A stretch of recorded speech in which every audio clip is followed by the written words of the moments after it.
Live now. Okay, morning everybody. This is a licensing panel hearing for the London Borough of Ealing.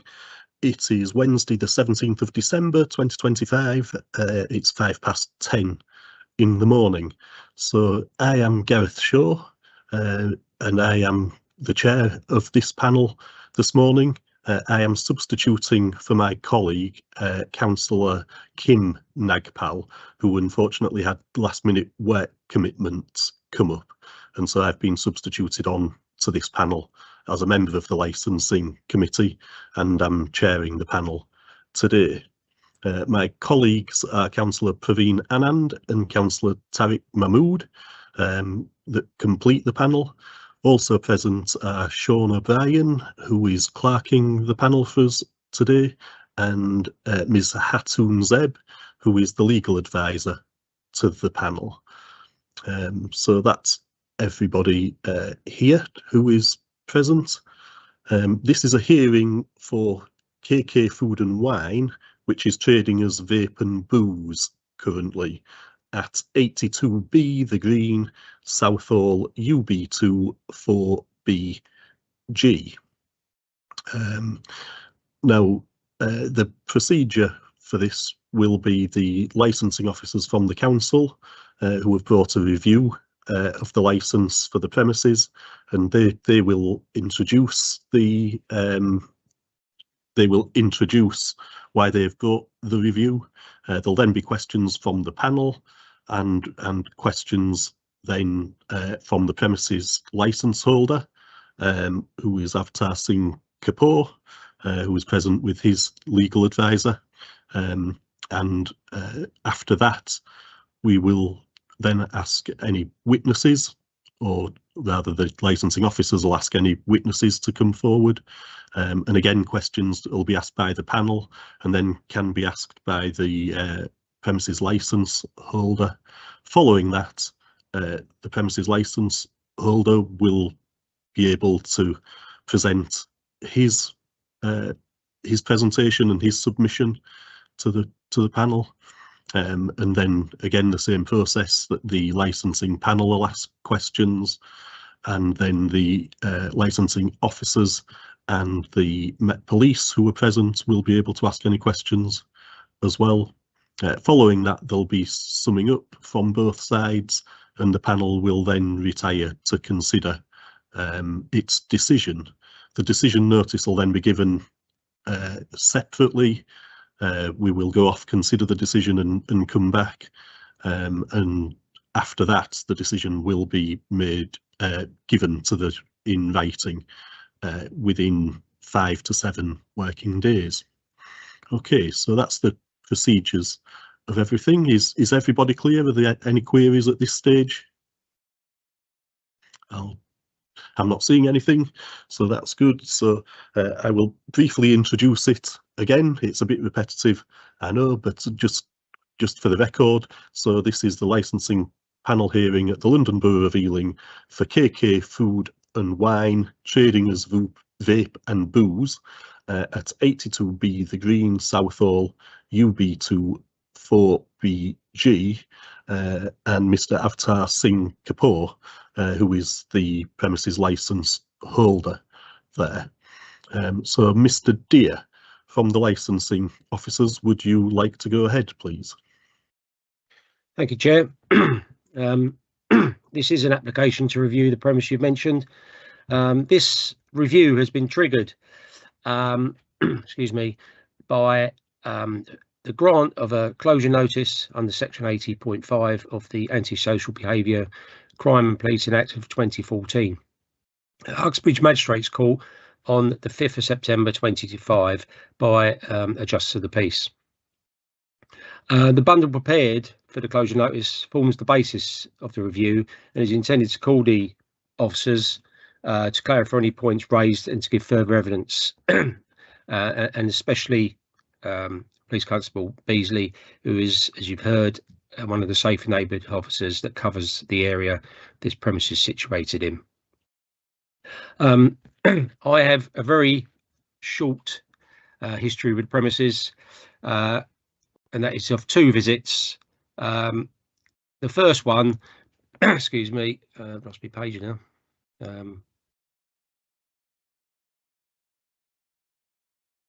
First visit was on the 3rd of January 2024.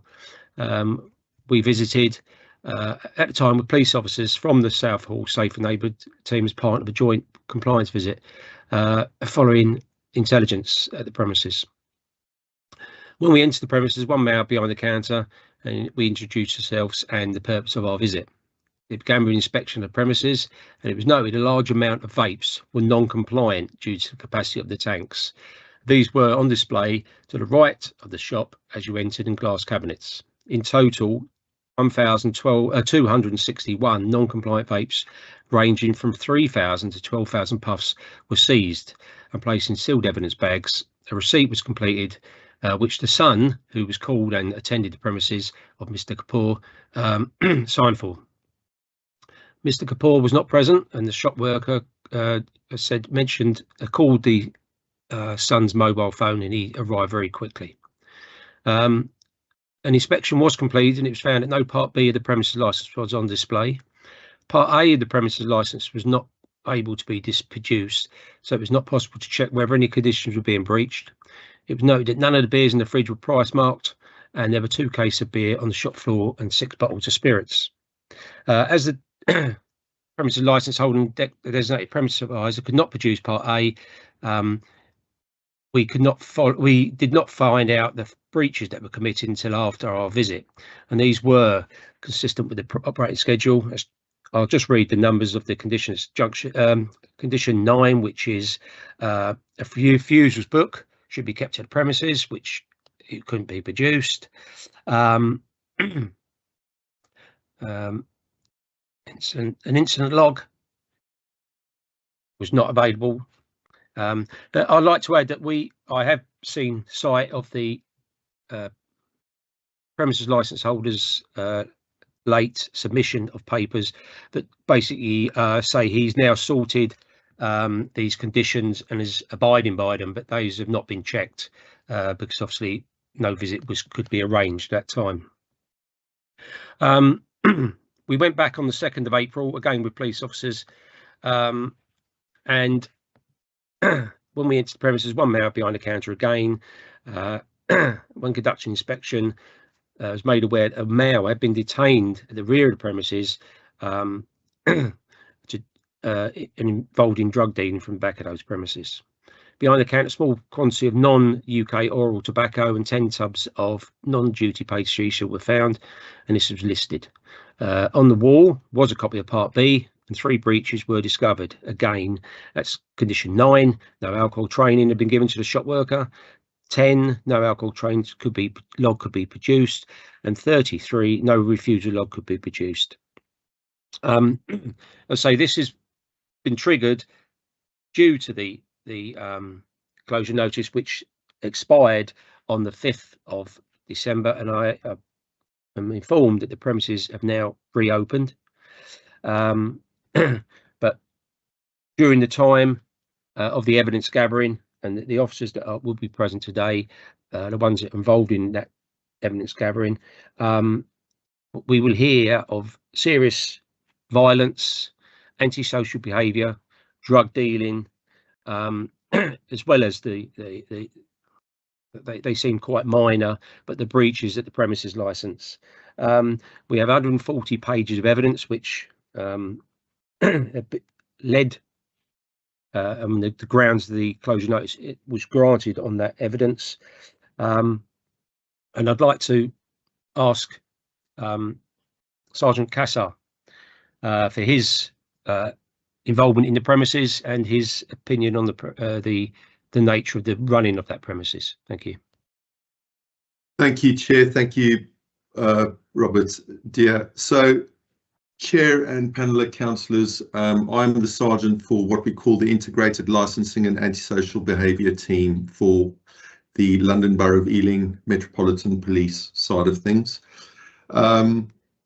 So I'm aware that on the 1st of August 2025, our local neighbourhood officers had conducted, we worked closely with them So this is from the ASB side of things to seek the premise closure. On the 1st of August 2025, a warrant was executed by police on the premises of Vape and Booze, 82B, the Green Southall, UB2 4BG, where a number of individuals were arrested, including a known gang member who stated he worked at the shop. Class A drugs and Class B drugs had been found linked to a possible drug supply line, and cannabis vapes being sold from the premise, which were found in the possession hidden inside the underwear of the son of the license holder who was managing the shop at the time. PC Beasley is here, Chair. So based on the information, the warrant, the success of the warrant in terms of all the evidence obtained as is outlined in the statement by PC Julie Dracup, who led on this closure at Uxbridge Magistrates Court. It was found based on this that the venue be closed. From a licensing perspective, that is breaching the licensing principle of crime and disorder, because we're promoting a crime, we're not preventing a crime from happening. Also, the fact that a gang nominal was employed behind the counter is quite concerning from a police perspective. Further to that, speaking to the Safer Communities team this morning, from an antisocial behaviour side of things, my understanding is since that warrant was executed, the ASB has diminished largely in that particular area, and PC Beasley could enhance on that. Further to promoting public safety, we argued on the Antisocial Behaviour is covered by the Antisocial Behaviour Act of 2003. There are three main categories of ASB depending on how many people are effective: nuisance, antisocial behaviour, environmental antisocial behaviour, where a person's actions affect the wider environment such as public spaces or buildings. There was a link correlated to this particular venue that did affect the Green with street drinkers, drug dealing, because drugs were found on the venue, and other things that were affecting the community as such, the wider community. We have numerous CADs, of which I can highlight a few. On the 9th of February, 2025, a member of public has called police to report an incident of drug dealing in the rear alleyway behind Vape and Booze shop. On the 26th of February, officers received information a wanted suspect was hanging around near Pizza Parlour, the Green, which is in very close proximity, and the officers had arrested this particular individual inside Vape and Booze. And there are numerous CADs and intelligence highlighted in the package to say that this particular venue is at the root cause of a lot of these discretions. So from our side of things, Chair, a revocation of licence, we agree with Leading Council, Licensing Enforcement Officer, that the revocation of the licence should be that. My understanding is also on the day that we attended court, the DPS stated, and PC Beasley can further attest to this, is that the DPS stated he had no knowledge that his son was doing this stuff within his venue. Now, if you are the licence holder and you own that particular business, surely you should have knowledge of all the workings of what goes on within your venue that you own, your business. It is, if I were a director of a company and I didn't know that there was, say, fraudulent stuff going on, I'd still be responsible for that, because at the end of the day, I have to oversee every element of that business. But in the pack, these are just a few incidents. I can go on because there are numerous incidents that are linked, and this is why the closure to that venue was granted by the Justice of the Peace back in September. If I may, Chair, I can ask PC Beasley to enhance on what I've just given you in terms of evidential process from a policing perspective? Yes, please. Thank you, Sergeant. I think PC Beasley will be helpful here. First of all, apologies, Chair and everyone. I had every train problem that could happen on a journey to work this morning, but I got in as quick as I could. So we had a local meeting literally last week opposite where Vape and Booze is, and we invited as many people in the community as we could. Councillor Anand turned up, and we actually spoke about this area. And that is, when I say this area, I mean the green where literally Vape and Booze is. And we were talking through it all, and the issues have gone from being probably one of the most problematic, worst areas to nothing. The occasional people passing through, and I mean there is 100% turnaround in the antisocial behaviour, the crime, the street drinking, violence against women and girls. Since that has basically, the shop's been shut, and also we got one person put in prison who was dealing linked not directly to that shop but that area. Between them two problems, that area is now clean and clear. There's a park which is used by charities to help with kids learning to ride. They're now saying they actually feel safer in the park. And overall, we have just seen it. My concern is, on the day that the closure order was put in, people who were of a age between 20 to 30 were turning up outside the shop, and one young male who we were looking into has even been on the phone and said, "We can't use this place anymore. We're going to have to find somewhere new." And that was said on the day of the closure.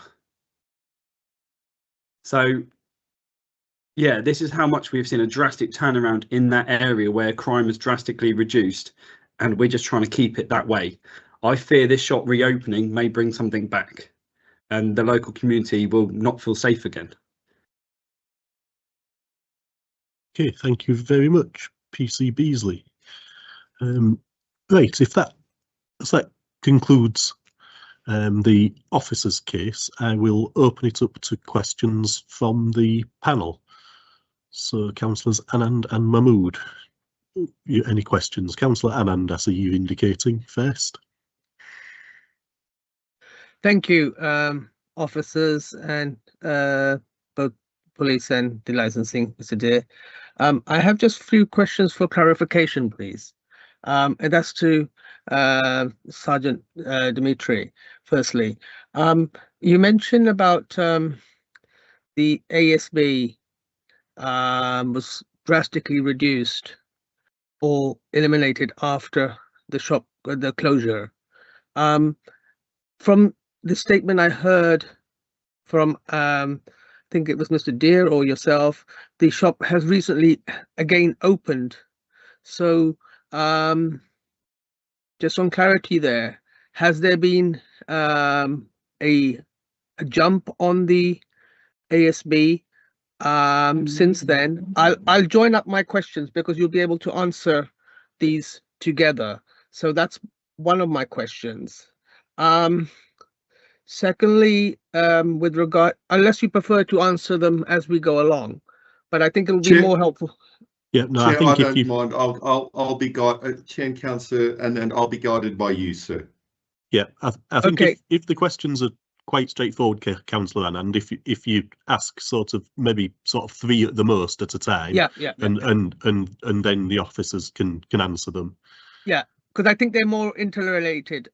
So one is about the ASB. As the premises is open, has the ASB been affected after its opening? The closure order was, and then you say that the environmental impact of the shop's operation. I just want to get clarification. Is there any other similar operation in the area selling similar products that could be related to that? And then the CADs, you say the CADs that have been reported, there's numerous CADs. Do we have a record of it? Is it the same person that's sending these reports? Is it the same person regularly calling up and is there a vindictive person behind this operation, or is there separate different people that are calling up on that? Basically, I'll stop there for a moment. I'll stop. Yeah, I was All right, going to say let's just take those Nick, now. Yeah. I will answer that first, and then you can support me in that. Right, Councillor. So with regards to the time frame, the venue has only been open for roughly just over a week now. So in terms of antisocial behaviour, there hasn't been a significant time to attest to whether it has risen or not. I would assume that currently, maybe because of the closure, they are potentially staying under the radar. With regards to the environmental impact, PC Beasley has just given a whole thing with regards to young kids being able to use a particular facility which is close by to the green, where young children are now learning to do their bike riding, etc. Whereas before, it appears from a neighbourhood perspective, they weren't, because of the street drinkers and the drug usage and drug dealers, which off the back of the warrant, the officers of that particular neighbourhood team have managed to close that down. With regards to the CADs and numerous CADs, Councillor, no, these have come from a variety of sources. It is not an individual who is continuously reporting incidents happening at that. They have come from a variety of sources, and because we're in a public hearing, I'd rather keep their details anonymous, because I don't want to put them at risk of any issues, and I hope you are satisfied with my rationale for that. With regards and I jump back to the environmental impact. With regards to other venues doing this kind of stuff, to my knowledge and my conversations that I've had with PC Beasley, this to me was, from my understanding, this was the root cause, because apart from this warrant, there was a few weeks back, and PC Beasley can clarify that on my behalf, but I'm aware the neighbourhood team did an operation on the venue itself where they found drug dealing taking place at the time, but at that specific time we couldn't link it to the venue because it was in the alleyway. Am I correct, PC Beasley, with regards to that assessment? So I hope I've answered your questions, Councillor Nand, in terms of that, but the time frame we've had has been very limited, so I cannot attest to a spike in antisocial behaviour. But from the CADs, they have not come from the same person. It's been from numerous sources, and the environmental impact has from that venue, with certain things taking place on which we got the warrant from the magistrate. We've managed through that positive process to close those, shut a lot of those elements down.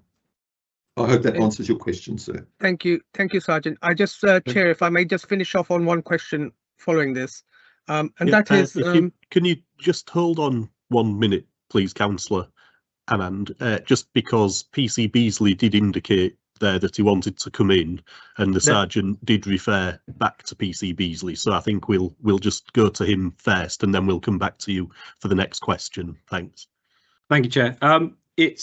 The area is literally, I'm not sure if you're all fully aware, it's a parade of shops with I suppose we'd say it's a service road at the back of the parade of shops. Opposite, you have a green area, which is a pond in the middle of it. And what we used to literally have is males used to go around the back. They would defecate around the back. They would all sleep around the back. There would be one person within that group who would be in control of around 30 to 50 reps of Class A. And what would normally be is we'd go around the back, they'd have it hidden somewhere. On repeat occasions, we have found it.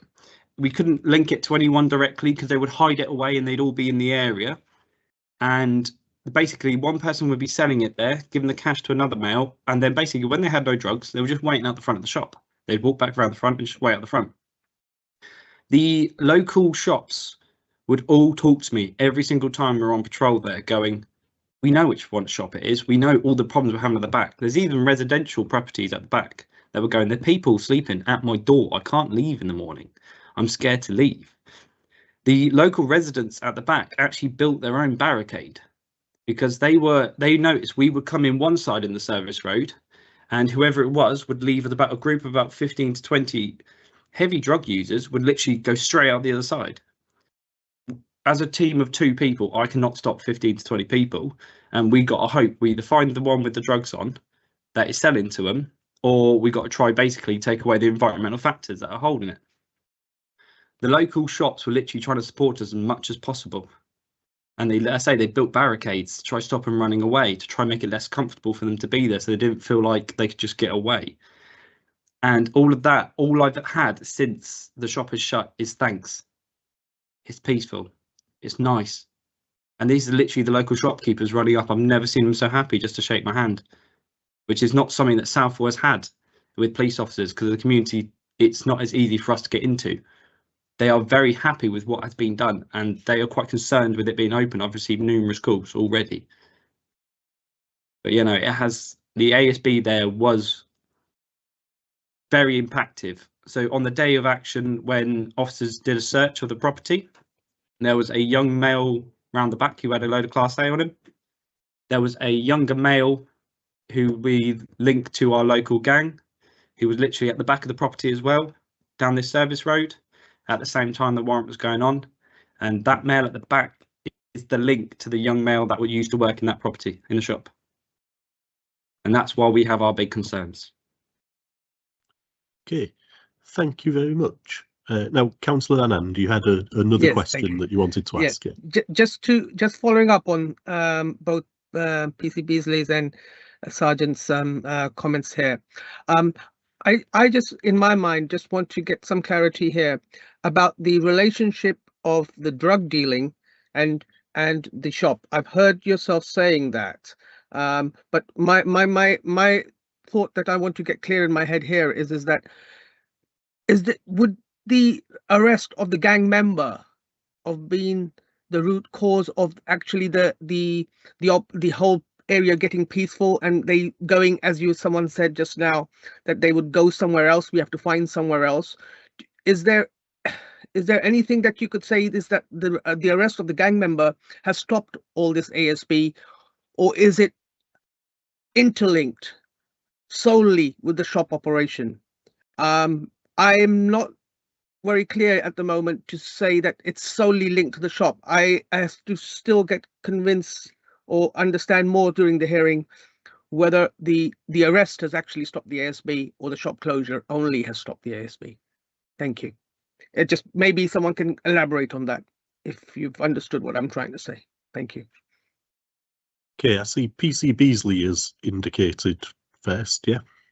So the young male that used to work inside the shop was part of a local gang, and we know that the male stopped to the back was also linked to the same gang. There was, to put it quite bluntly, it's very easy to tell the difference between a heavy drug user and when they're talking to a young, normally male, about 20 to 25, it's very apparent it doesn't look right. So when you have people of that age going around the back of it, talking with these heavy drug users and coming back round and just purely waiting outside that front of that one shop, going in and out. Even though there's a parade of shops down there that all are off licenses, it was always that one shop. So that was our first link. Why are they always out the front of it? Then we noticed that we basically got intelligence from, we would talk to the users, because at the end of the day, they are unfortunately getting exploited in a way because of it all. All they are is drug users. Bless them, all they want is their fix. They're hooked on it. When you talk to them, they want help, and they would actually talk to us. And they would go, there is spotters. They wait outside the front of the shop, and they're purposely linked to wait outside the front of the shop, because then they can see when police come in either side.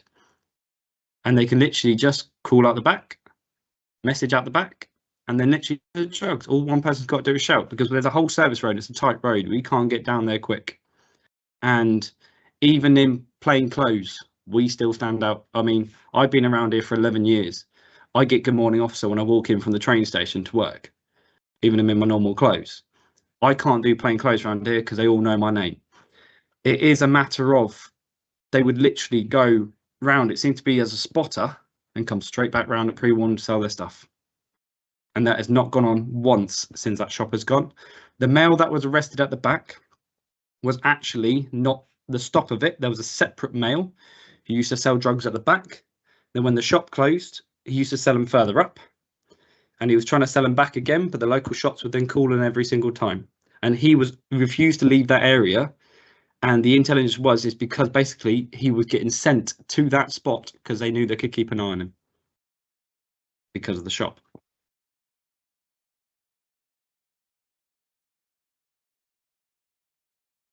Okay. Nick, Thank you. Thank you. sorry, Thank Chair you. and Councillor. Nick, what we're trying to deduce is, and reading on the closure, the back of the statement of the closure, the chap who was in there was working for the Sun in the venue. So the drug dealing was linked to the venue. That's what we were saying. And that's what we obtained the closure on the basis of promoting crime and disorder from a licensed venue, that the drug dealer inside and the Sun knowingly knew that was going on.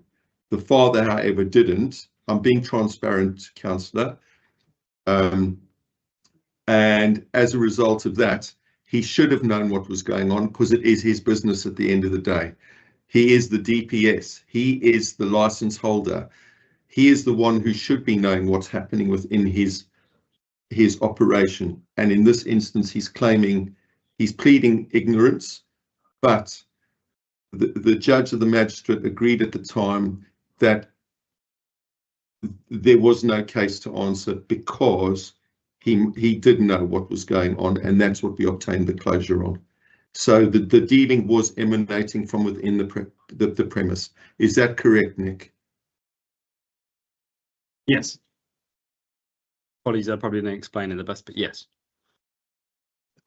Okay, great. Thank you very much. I would just sort of comment at this stage, and especially for the panel as well. Obviously, we note the closure order, and that was dealt with at the magistrates' court. You know, we are not necessarily here, you know, to judge whether or not the closure took place. That isn't to do with this particular review. The review, you know, needs to focus on what has happened since, and Mr. Deer's submissions, you know, about what has gone on in the shop there as well. Obviously, you know, it is all to be taken into consideration, but we're not here just to judge on the drug dealing and the closure order itself, of what's happened previously.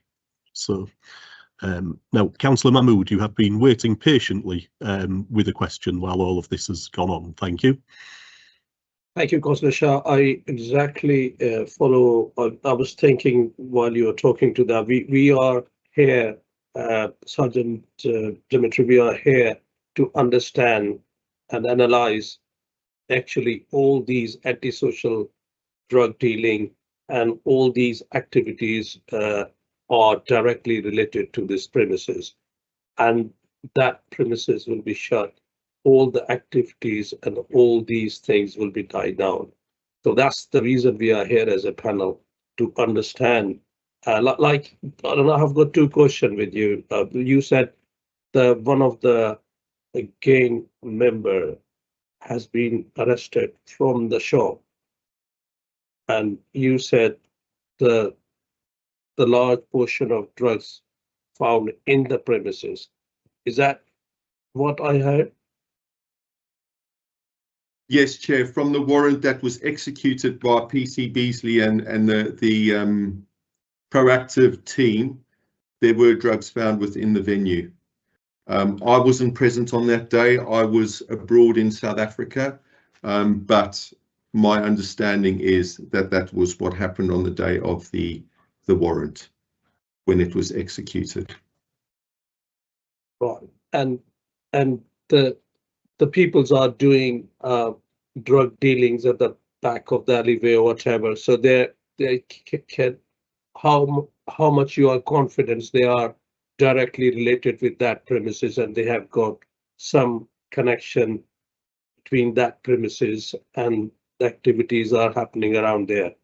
Right. So I think, as PC Beasley was trying to say, there was the gang normal within the venue. They had a spotter outside, and the dealing would then take place in the back of the alleyway, where they would then go back. The spotter would then go back, and then whatever the monetary transaction would happen outside, and then taken back within the venue. So there is a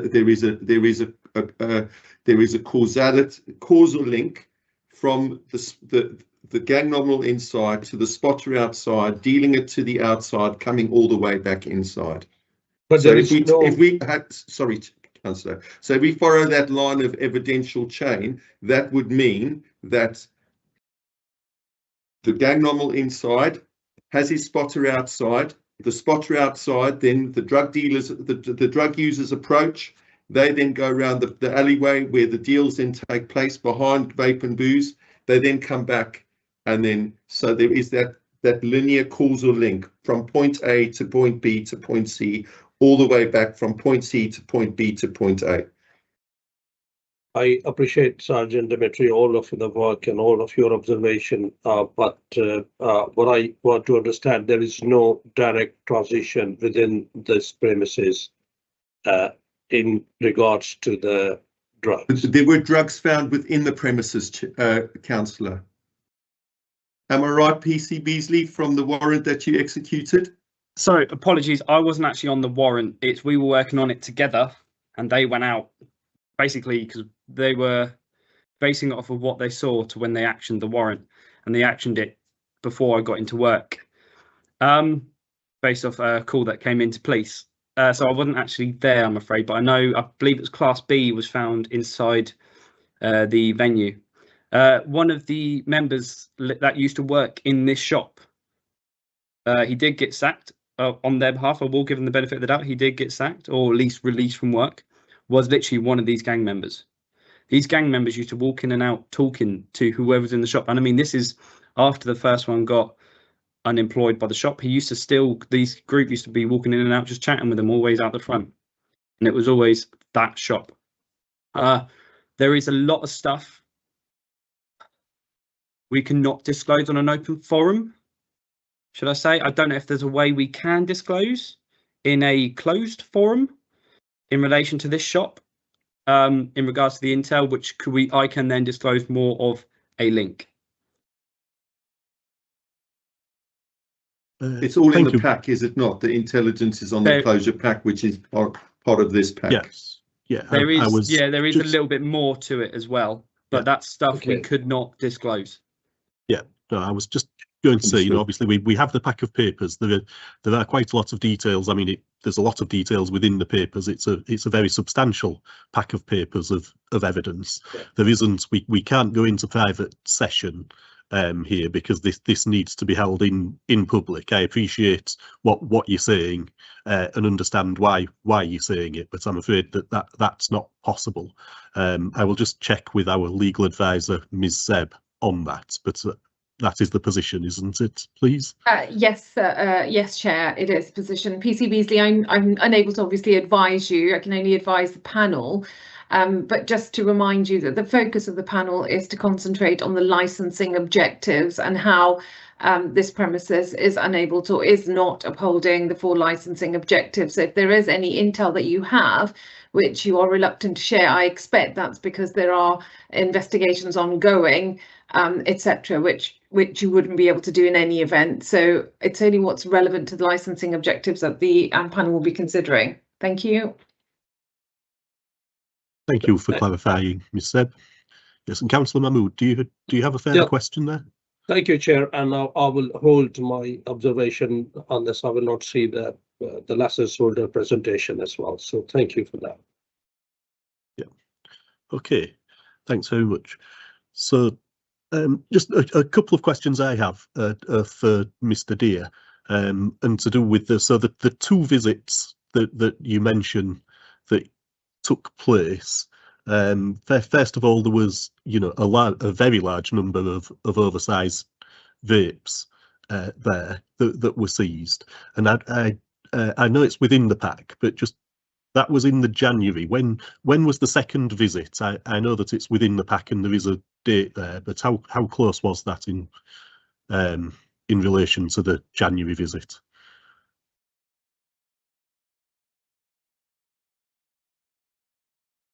Sorry, Chair, I'll just have a quick look. I did say sorry, can't confirm that.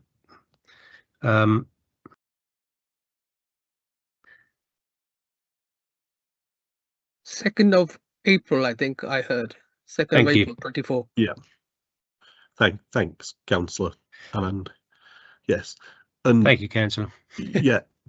And then on the 2nd of April, there were, further illicit goods were then taken from the premises, weren't they? Is that correct? Yes. Obviously, on the first occasion, it was 1,261 vapes. On the second occasion, it was the shisha and the Indian chewing tobacco. Obviously, breaches were present on both visits. Yeah. Okay. Thank you very much.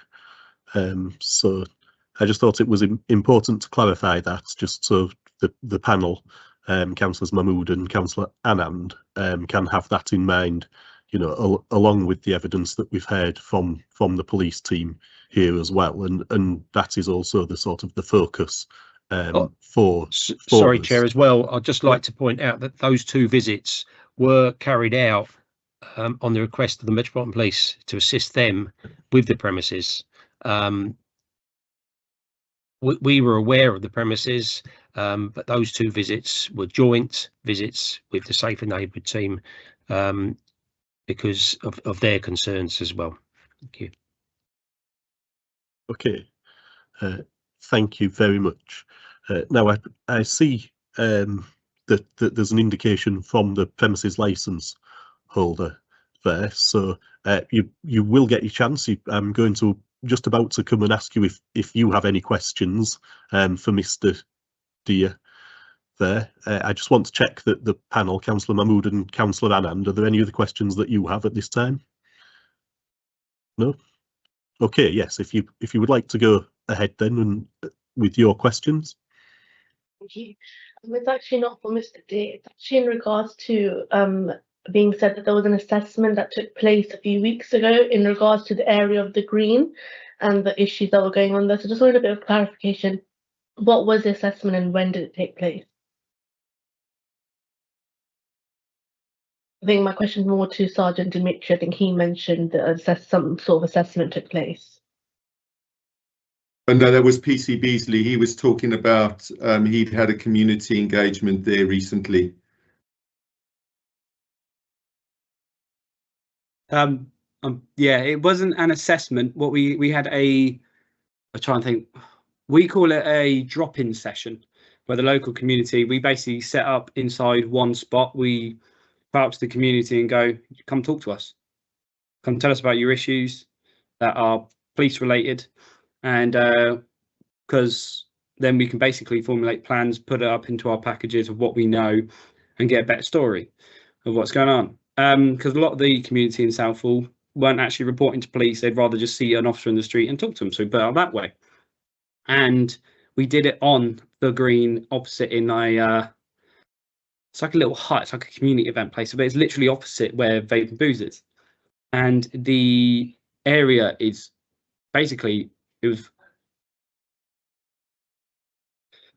and when we talked to them, a lot of them were used to shop around there and they were used to talk about it. I mean, I asked them, I was like, because this is in prior to me being aware fully of this meeting going ahead. I asked them how the area was, and all of them were literally going how different it is. They can walk around the park. There is still some drunks inside the green area opposite, but we cannot clear out that major problem like that. But they did say since the shop had gone, that it literally was, they can just pop to the shops. They felt safer. There wasn't the amount of drug users just walking up and down the road, going down the back, straight into the park opposite and injecting or smoking around the pond. And they're all talking about how much more, I'm trying to think how I can word it, but basically it was more peaceful, should I say. There wasn't the antisocial behaviour they were seeing still ongoing to such a vast amount. Okay, thank you. And do you have any other questions for anybody at this point? No, not at the moment, thank you. Okay, so well that concludes the review portion of it then, from the officer's perspective. So I would now go to the license holder and say, would you like to submit your evidence for the panel, please? Yeah, thank you. So just in regard to the history that has already been discussed in terms of on the 3rd of January 2024, the officers did visit the premises. Yes, we agree that Part B of the premises license was not displayed. That in their second visit in April 2024 was rectified and was correctly on display. The non-compliant vapes were found at the time. The management were unaware that these vapes failed to meet UK compliance standards. They regret their mistake and they purchased them in good faith from a supplier. And once the issue was identified, these were immediately removed at the time. It was also noted beers were not price marked. This has since been corrected and everything is in full compliance since reopening the shop and since that visit as well. In terms of the non-UK oral tobacco and the non-duty paid shisha, again, management were unaware. And in terms of the non-UK oral tobacco, it wasn't Indian chewing tobacco. It was from Swedish, and that was a misunderstanding when buying it from the supplier. All such products have since been permanently removed, and the business ensures that all suppliers are verified and compliant. Officers also noted training and refusal logs could not be produced at the time. However, records did exist. The staff member present was unable to locate them. Since then, all documentation has been reorganized into a clearly accessible compliance folder on the site. Comprehensive staff training, incident logs, refusal logs have been already submitted in the supplementary evidence pack, demonstrating full compliance. On the 9th of February 2025, a report mentioned a rear alleyway outside the shop, which has been mentioned a couple of times during this hearing. I would like to clarify there is no access from the shop to the alleyway. Therefore, the premises are not connected to outside the premises. We understand, as it has been noted, that people have been gathering outside the shop. At the end of the day, the premises staff have asked them to quietly move aside, but they can't force them to move aside if they don't listen.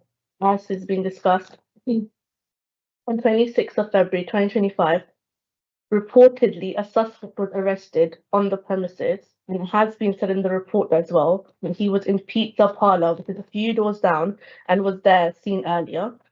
He was arrested in the premises. He had no link to the premises. It was just merely he was a customer in the shop and he was arrested from that place.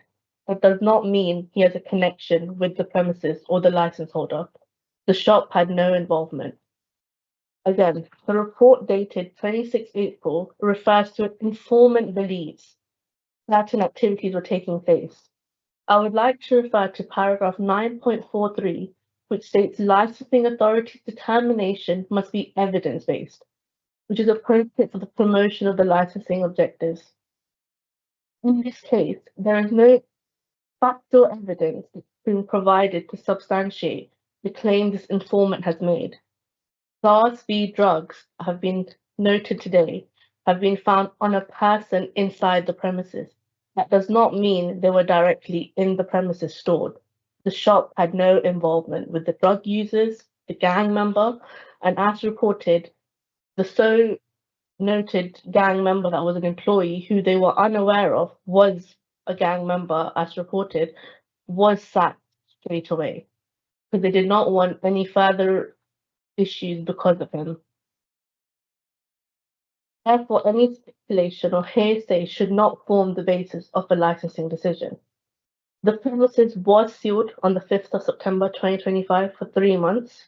That in itself is regretful for the premises license holder. They've lost a lot of business. the shop was completely sealed. They could not enter the store at all.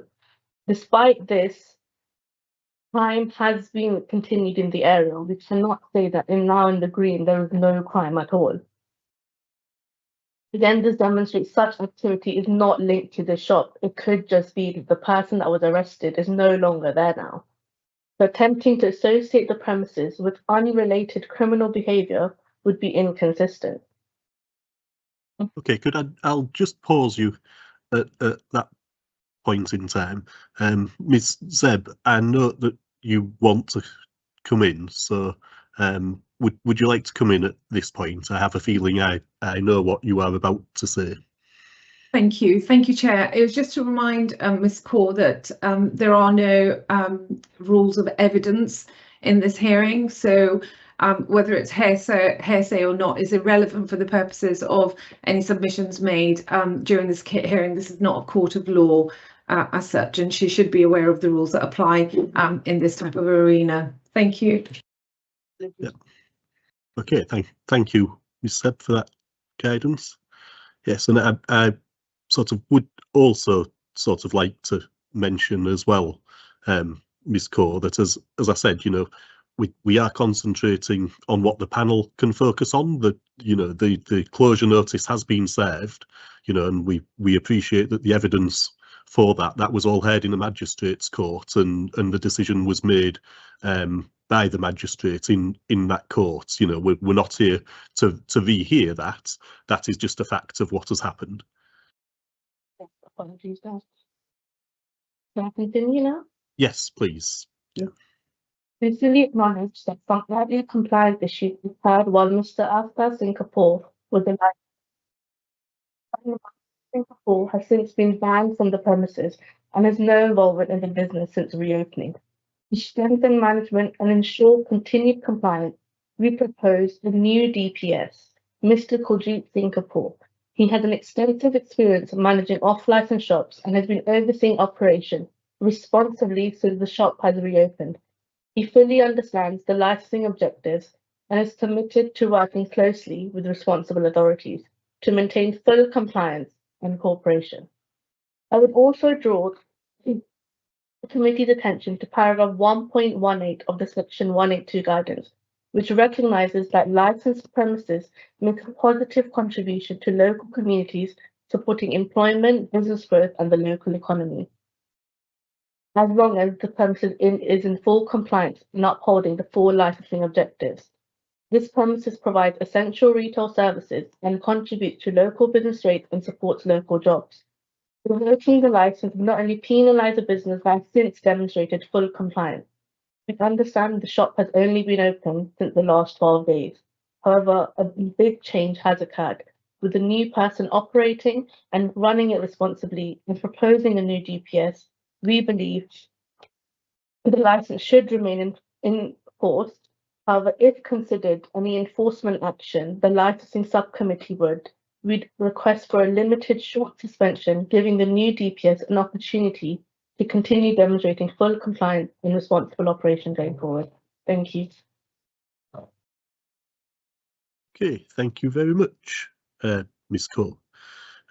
Now I'll go first of all to questions from the panel. So councillors Mahmood and Anand, do you have any questions for Ms. Kaur? Yes, Councillor Anand. Thank you, Ms. Kaur, for your representation. I have a few clarity questions for you, or is it just to clarify, are you the representing your client? Yes, I'm the legal representative for Mr. Kapoor on my right. Okay. So Mr. Kapoor is the current DPS, is he? And you're proposing Mr. Kamaljit Kapoor. Is that already been done, or is that a proposal? No, I'm proposing Mr. Kuljit Singapore as the new DPS. Currently, it's Mr. Aftar Singapore as the current DPS. Okay. The person you mentioned about the gang member that was sacked, when was he employed? He was not a gang. He was not a gang member, was unaware to the knowledge of the premises license holder, but that is what has been reported in the report, that there was a known gang member that worked in the shop. Okay, let's forget he was a gang member. Just when was he employed, please? Employed, the one who you sacked I think 1 year before. 1 year before, so in 2024. Yeah, I think so. Date, month, because like we got dates, two dates that I'm trying to refer to. Firstly, there was a seizure done on the 1st of January of 1,221 vape units. Was he employed at that time? Was he employed then? That's In April? yeah, So he was employed before 2024. I think.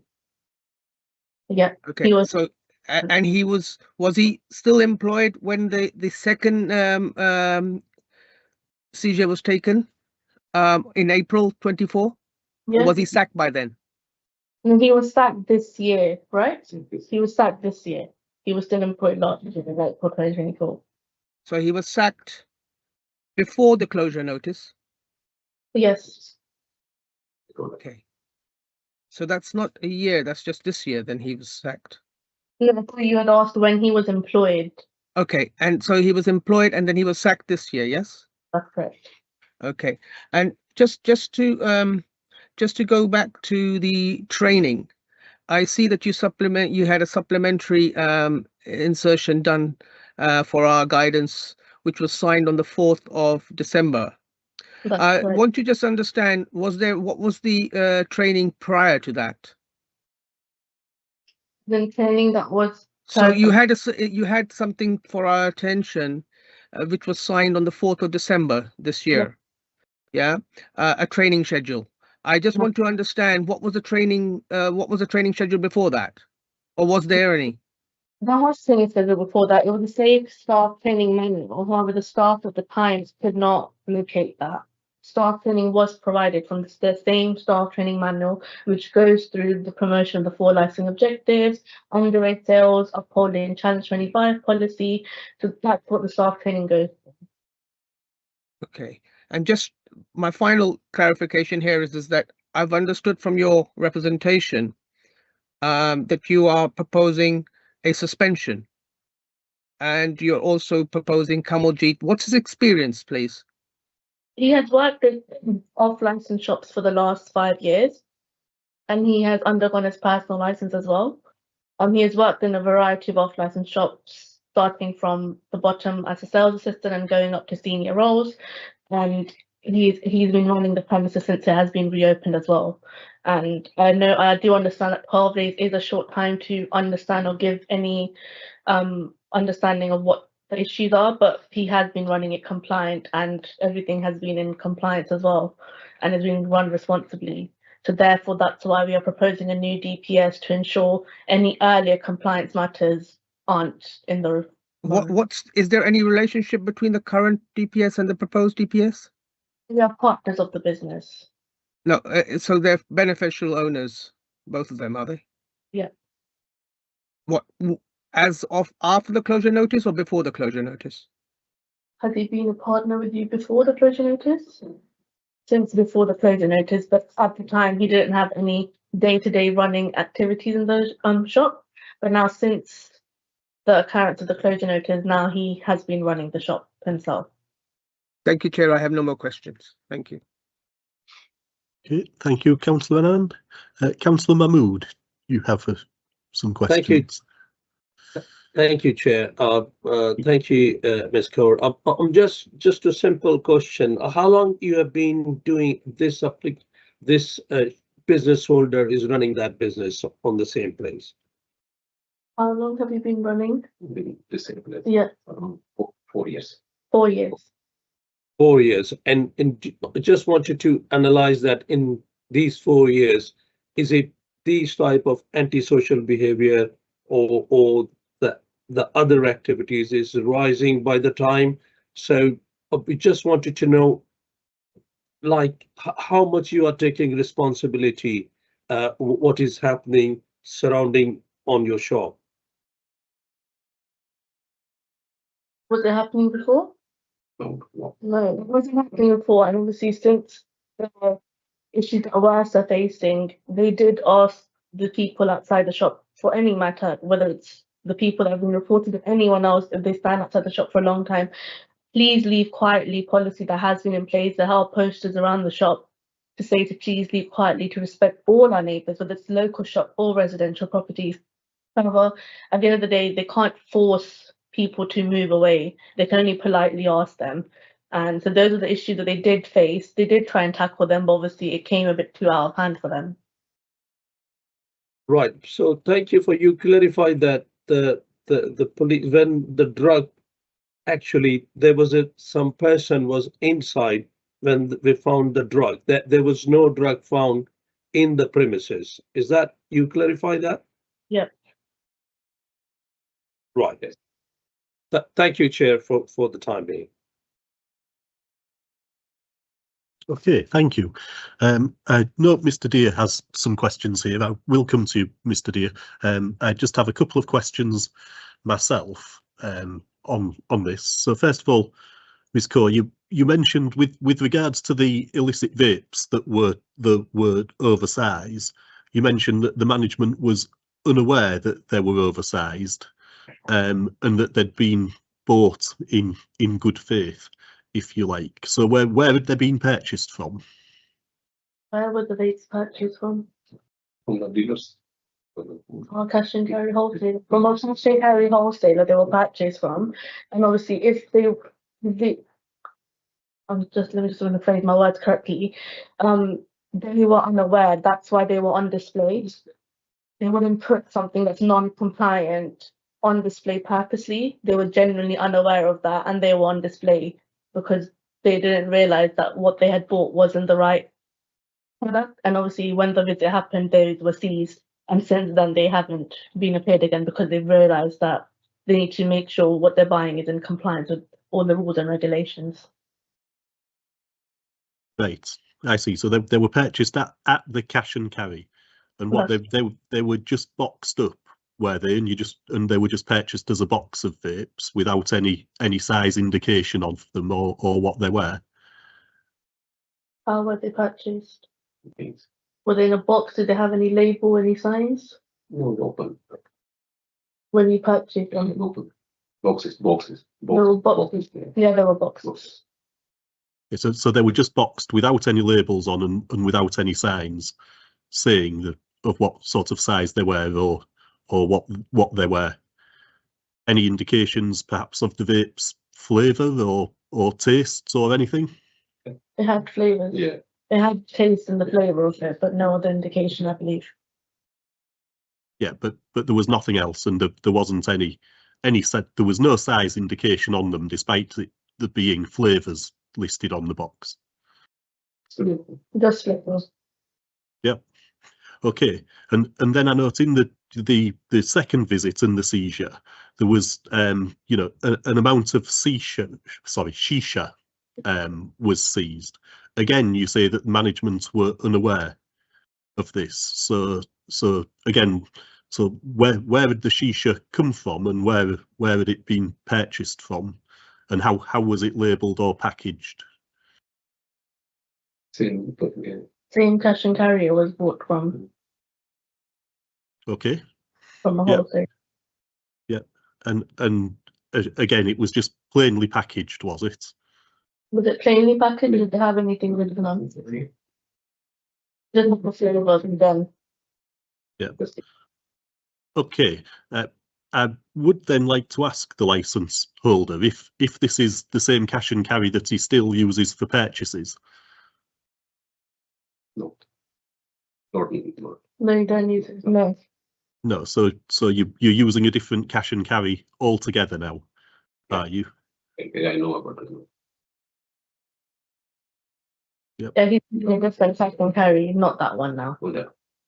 Right. Okay. And if we could just move on to the non-license display that was there. So, the license wasn't displayed at all in the first instance. That's correct. Yeah. Okay.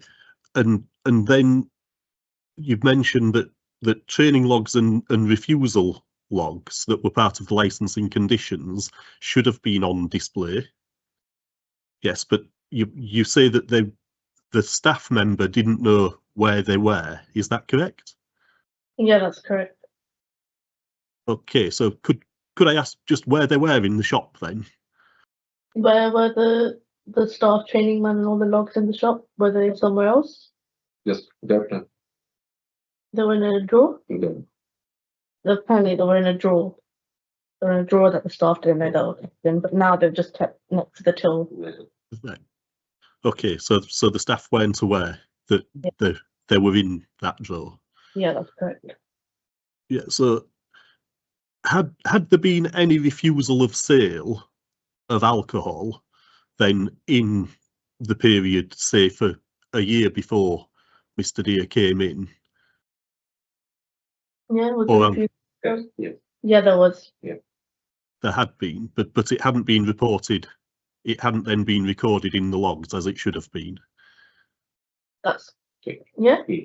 It wasn't recorded in the refusal log, or was it recorded? Report. It was recorded in the refusal log. It was recorded in the refusal log. Yeah. Okay, well, I'm a bit confused. So who had recorded it in the refusal log then? Was it your son, or was it you? My son. It was his son at the time that worked at Manfred, but now he's been banned from the shop. Okay, but at the time when the officers visited, then it wasn't, the staff member then wasn't aware of where the refusal logs were. Correct. Yeah. But a phone call was made to your son, who attended. Mr. Deere said your son attended and was at the shop. Is that correct? Yep. Okay, and we're also saying that your son had filled in the refusal logs that had happened previously. Yeah. Yeah. But your son didn't get the refusal logs out of the drawer or show them to anybody. I'm not aware of that. No. Yeah. Okay. And nor did he get the training logs, just so we're clear. Yeah, that's correct. Yeah. Okay. Well, I wonder why that was. That is all. Okay. Well, I have no other questions at this point in time. But Mr.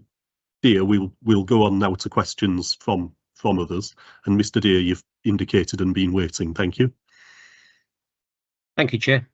Perhaps I could ask Mr. Kapoor to move a bit forward, because I can't really hear him when he answers. Because I don't know if it's the mic or what. But, Mr. Kapoor, you've been a licensee, premises license holder. Yes. For how long? Personal license. License. More than, I think so, 20 years. 20 years. Yeah. And you decided, in your wisdom, in your experience, to allow your son to run that business, didn't you? Yes. Yes. And a point of clarification, on the 1st of September, you said no. Was your son not found with a cannabis vapes down his pants or underwear? Sorry? Do you remember that, Mr. Kapoor? Your son was found with cannabis vapes concealed in his underwear. Yes. Yes. For please, not let it go. Is that for personal use? Sorry? Even for personal use. Personal use. So you keep personal use stuffed in your underpants, do you? Okay. Yeah. Okay. Okay. Perhaps it's the youth of today then. That's where they hide things and keep their personal belongings. Your son turned up at the premises on the day that I first visited. And as the councillor, the chair, has actually mentioned, he didn't say, hang on a minute, when he signed my inspection form, all the logs are here in this drawer, which we looked in every drawer and we didn't find anything, Mr. Kapoor. I know what one of your training manuals looks like, and there was no red book in that premises. It's only a small shop, isn't it? Yeah. Yeah, exactly. And can I ask your supplier where you bought these things? Charles House? Yes. And you say that you didn't know what was in these boxes you were purchasing, apart from being told that they were vapes, different flavors, and you purchased them. Is that correct? Yes. Just show the flavors. Yeah. Just show them the flavors. Yeah. So when we came in January and you had purchased those from Charles House in the preceding months, and seized 1,261 vapes, non-compliant, you then went back. You went back to the same supplier and you purchased the chewing tobacco and the tubs of shisha. That's what you just said. You said you'd purchased them from the same supplier. The shisha is, I didn't know. You didn't know? No. Okay, in your training manual or the extensive training you've given your staff or you've received, does it mention tobacco-related products legislation? I.e. ages that you should be able to get, what premises, what? Yeah, it does. Yes. So you didn't know what the training was then, did you? Sorry? You ignored the training then, did you?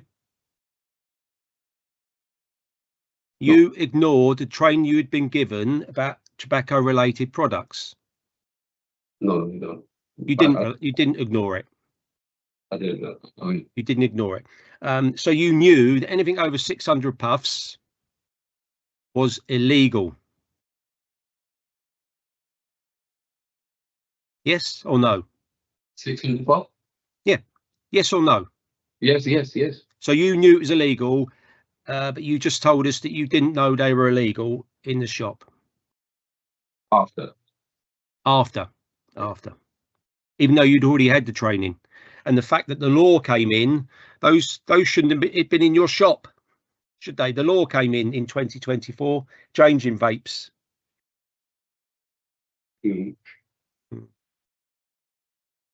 Okay. Do you know what smuggled goods mean? Smuggled goods?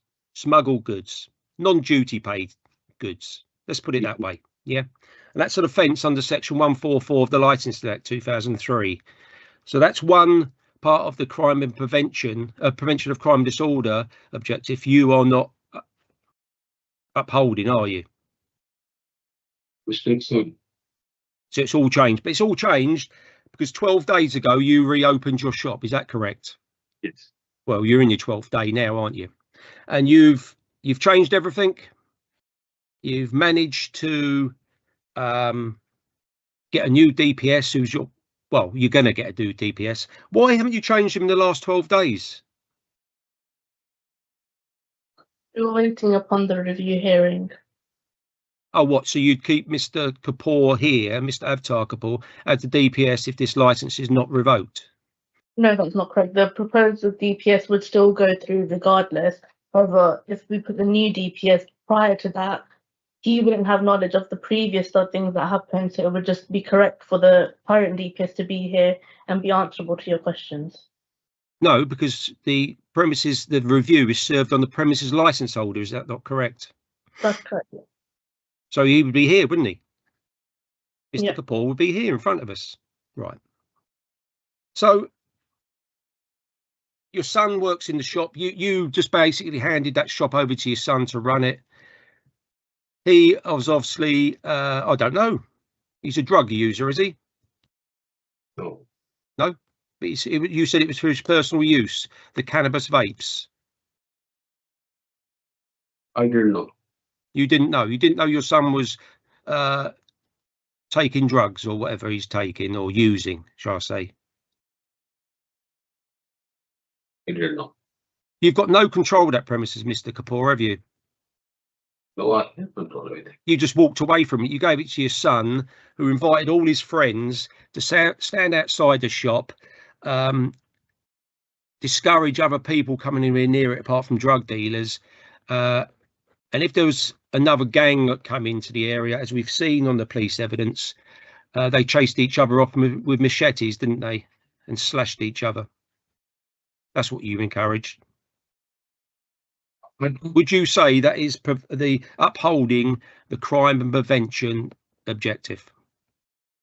Not for this kind of people. Behind we have Okay. All right, I've got one last question, Mr. Kapoor, to you. Your business, the alcohol side, how much does that represent in percentage? So if it was taken away, your alcohol license, would that be 10, 20, 30% of your trade?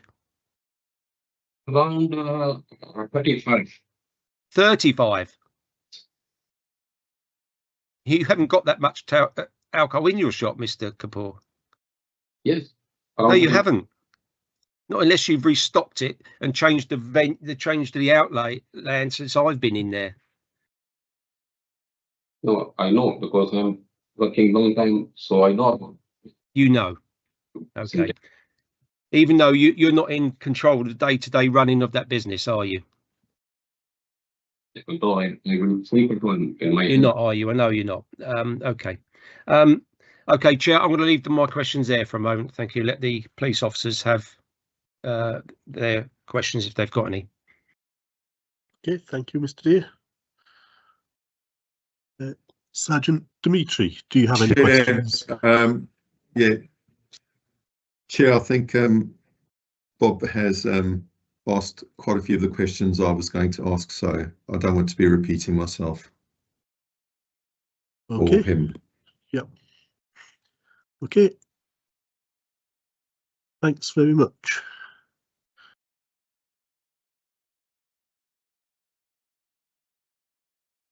Sorry, Chair, I saw I was on muted. mute. Yes, yeah. Yeah. Councillor Anand, you were indicating. Would you like to ask a further question? Yes, please. This is to both the parties. I just want to get one clarification further to Councillor Mahmood's question about the finding of drugs. We heard that the drugs were found with the Mr. Kapoor's sons in his pants. Were there drugs found also on the premises as well? Chair, on the 1st of August, can I just get that up, please? Yeah, sorry. Right. On the 1st of August, there were drugs found.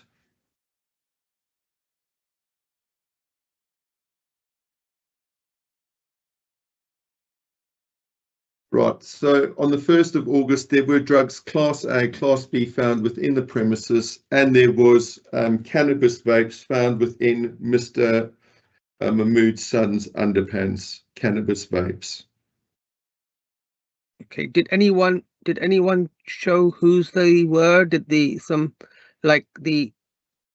drugs that were found in the DPS's son's pants, did the son also say that belonged to him as personal use, or was there any saying of who those drugs belonged to? There were numerous arrests. Sorry, sorry, it's just loading. Here we go. Sorry. Right.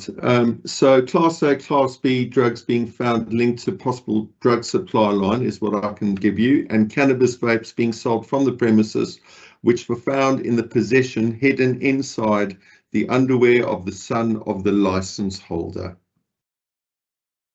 who was managing the shop at the time. So Mr. Kapoor's son was managing the shop at the time, and there were these vapes found in his underpants, which he was selling. So from that, sorry, so from that, he was clearly aware of what was going on. And what was surprising to us, on the day of the closure hearing, Mr. Kapoor's son didn't attend when he was requested to. Okay. Just to understand, these vapes that are cannabis vapes, are they flavors? Like we have like flavors of crisp. Are they flavors or are they actually containing drugs inside? No, they have a level of THC in them that would make them illegal. Okay, thank you. Thank you very much. Thanks, Chair. Okay. At this point, are there any further questions for Mr. Kapoor and his representative? No, I don't see any indications. So in that case, we will go to the summing up period then. So first of all, I will ask Mr. Deere to sum up, and then Ms. Kaur, if you would like to sum up. I think we've had quite detailed evidence so far in this, so I would sort of ask you to be quite succinct with the summary, please. Thank you, Chair. I'll sum up briefly the fact that the this premises has been open for 4 years. On the first visit by Ealing council workers, we found 1,200 plus vapes. On the second visit, 3 months later, 3.5 months later, we found other illicit smuggled goods that we've heard come from, I like to say, a cash and carry. I don't even know if they're registered from in the proper way. Mr. Kapoor never controlled that shop. He was never in day-to-day running. He just handed over all responsibility to his son, who knows people, and highlighted his way he was going to run that shop on the day of the warrant, when he was found with cannabis vapes in his underpants. The premises is in a special priority area because of the high crime. That premises has been, we've heard the police evidence from the, I think it was the 9th of February was the first report I remember seeing of 2025. It's been involved in crime and disorder, a generator of crime, antisocial behaviour.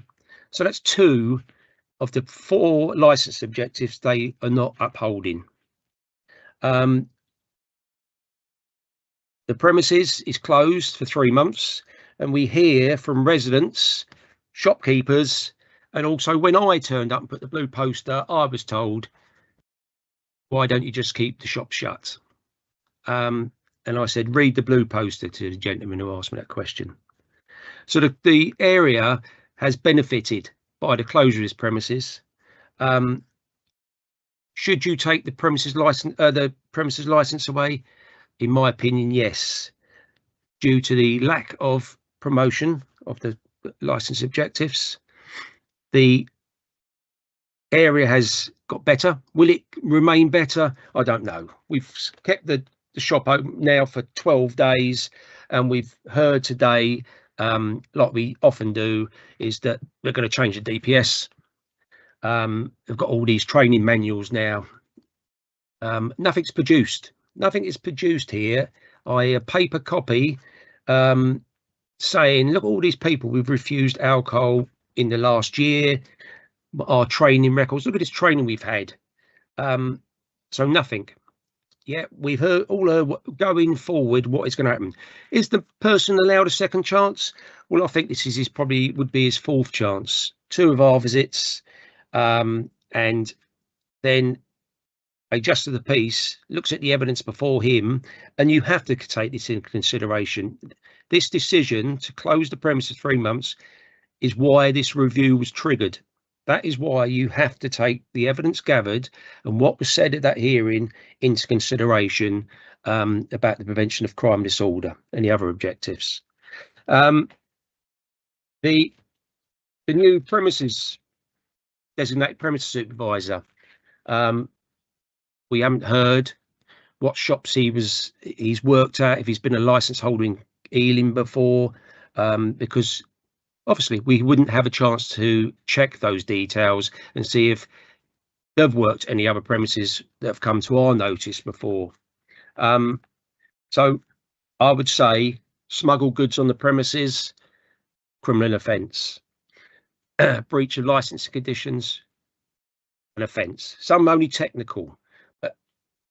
Just because they put a license, a Part B up on the second visit, doesn't mean they're abiding by those conditions and license. And there are 33 conditions on that license already.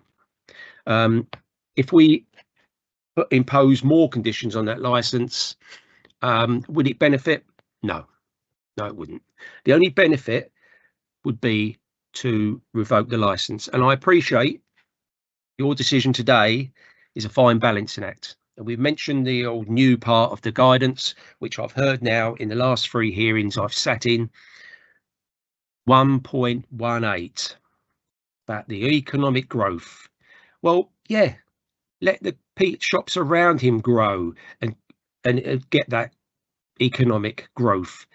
Why does a man deserve to keep a business open when he's breached the law numerous times? But we're here today, don't worry, he's got a saviour who's already a business partner and will come and save the business. So I would ask you to do the ultimate sanction on this licence and revoke it. Thank you, Chair. Okay, thank you, Mr. Deere. And Ms. Core, your summary, please.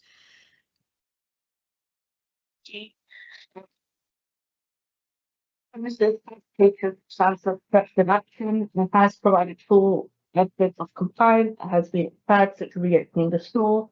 The management has changed to ensure continued responsibility and cooperation. They are willing to work with the responsible authorities directly with them and understand the current issues that have been surfacing in the green. There is no direct evidence linking this premises to any of the drug dealing that was involved. The new proposal of the new DPS ensures full compliance and responsibility and management. Therefore, we ask the premises to be allowed to remain in force. However, if considered, we request for a short suspension to allow for the new DPS to come into place and continue demonstrating full compliance and responsible operation going forward. Thank you. Okay, thank you very much. Right, the panel will now retire and can consider everything that we've heard.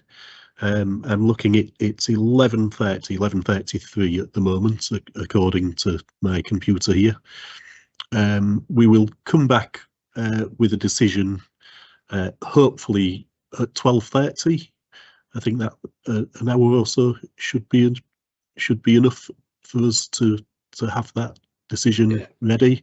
If it isn't for any reason, then we'll be in contact with people and let them know that we wish a little bit longer to make our decision. Okay, thank you very much, everyone, and we'll see you again